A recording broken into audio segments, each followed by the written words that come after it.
The Windsor Prophecy, one by Jonathan Swift. About 3 months ago at Windsor, a poor knight's widow was buried in the cloisters in digging the grave.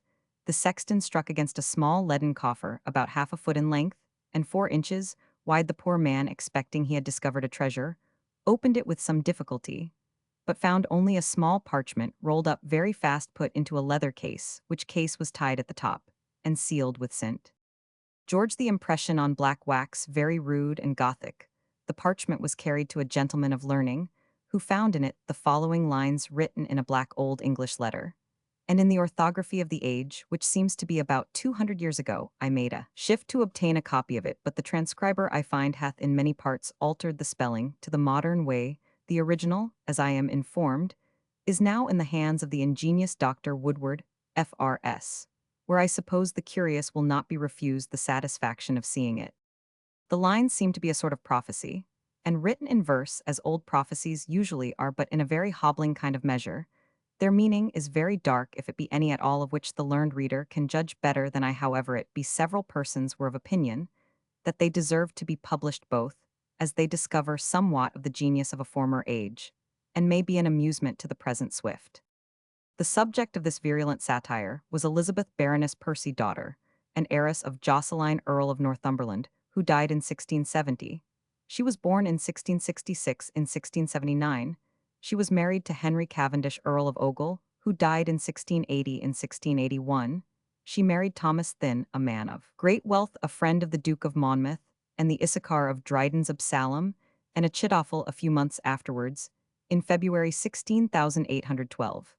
Thynne was assassinated in the Haymarket by foreigners who were devoted friends of Count Königsmarck, and appear to have acted under his direction. The Count had been in London shortly before Lady Ogle's marriage to Thynne, and had then paid his addresses to her. He fled the day after the murder, but was brought back and was tried with the principals as an accessory, but was acquitted 4 months after the murder of Thynne. His widow was married to Charles Seymour, Duke of Somerset, on 30th May 1682, and ultimately became the favorite and friend of Queen Anne, and a zealous partisan of the Whig party. Hence Swift's prophecy. See State Trials, Vol. Roman 9 and Notes and Queries, 1st S. Roman 5 W.E.B. When a holy black Swede, the son of Bob II, with a Saint 3 at his chin, and a seal at his fob, shall not see one for New Year's Day in that year, then let Old England make good cheer. Windsor 5, and Bristol 5 then, shall be joined together in the low country. 5 then, shall the tall black Daventry bird 6 speak against peace, write many a word, and some shall admire his coneying wit, for many good groats his tongue shall slit. But spite of the harpy 7 that crawls on all 4, there shall be peace party, and war no more, but England must cry alack and well-a-day, if the stick be taken from the dead. C8, and dear England, if aught I understand, beware of carrots 9 from Northumberland.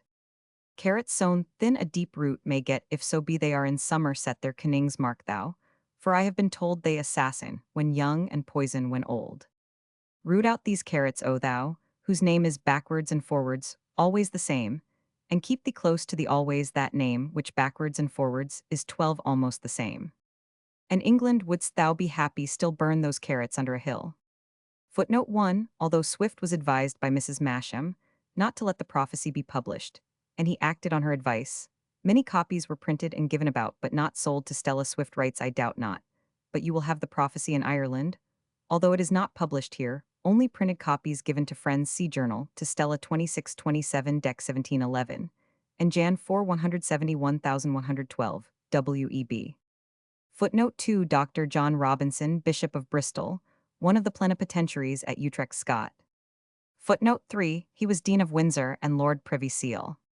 Footnote 4. The new style, which was not adopted in Great Britain and Ireland till it was brought in by Lord Chesterfield in 1752, was then observed in most parts of Europe. The bishop set out from England the latter end of December OS, and on his arrival at Utrecht, by the variation of the style, he found January somewhat advanced. Footnote 5. Alluding to the deanery and bishopric being possessed by the same person, then at Utrecht. Footnote 6. Earl of Nottingham. Footnote 7. Duke of Marlborough. Footnote 8. The treasurer's wand taken from Harley, whose second title was Lord Mortimer. Footnote 9. The Duchess of Somerset 1. Footnote 10. Count Königsmarck 2. Footnote 11. Anna. Footnote 12. Masham.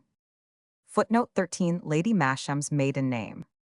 Embedded footnote 1 She had red hair post 165. Embedded footnote 2 or Koningsmark.